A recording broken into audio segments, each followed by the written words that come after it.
Skinwalkers.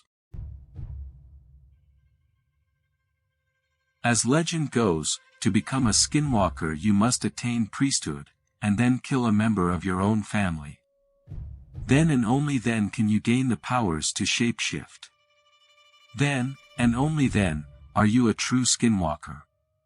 According to local folklore, a man had done just that. An Indian priest had supposedly not only killed one, but 5 immediate members of his family. They never caught this man. He disappeared into the woods, never to be seen again. When Jason and Alex set out for their camping trip, they knew all the old legends. And they laughed at the idea that a skinwalker would come get them if they trespassed on the old Indian land. The same land that the supposed murders had taken place.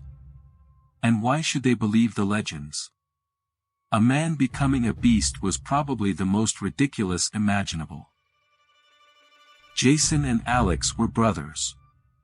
They spent their entire lives together until Jason had gotten married. Then Jason moved away, and started a family. But not Alex. Alex stayed in their hometown, tending to their parents, making an honest living off the land, and tried to be a good person. And Alex had succeeded at this. He hadn't broken a commandment in years, and was well on his way, well, in his own mind, to heaven. 3 years had passed between their last get-together. And 3 more might have passed if Alex didn't insist on a camping trip. But insist he did, and there they were.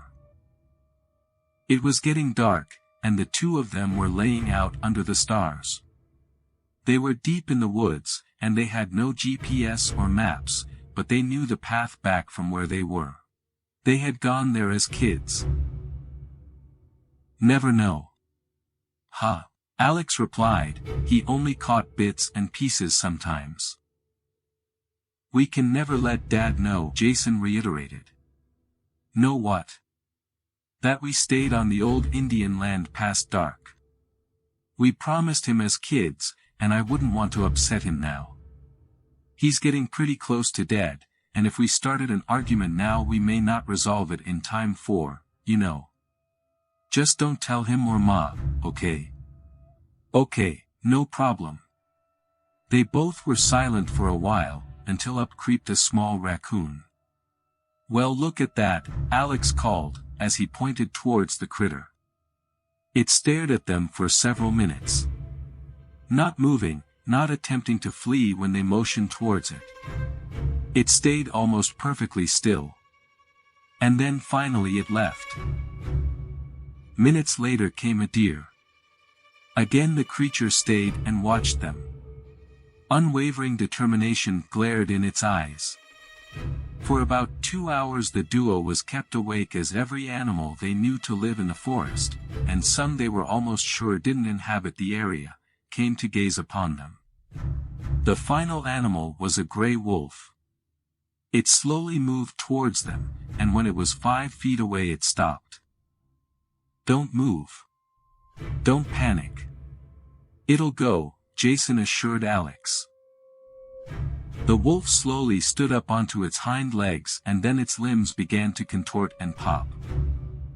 Horror slid over Jason and Alex's faces as they saw the fur tear open, revealing light brown flesh underneath. Finally, they gazed upon what looked like a man with a wolf head. The skull of the wolf split open like a melon. The fur sliding off it, the bone chipping and falling like a fragile eggshell, and in its place slowly grew out the head of a man. The man now stood before the paralyzed brothers. They couldn't seem to move.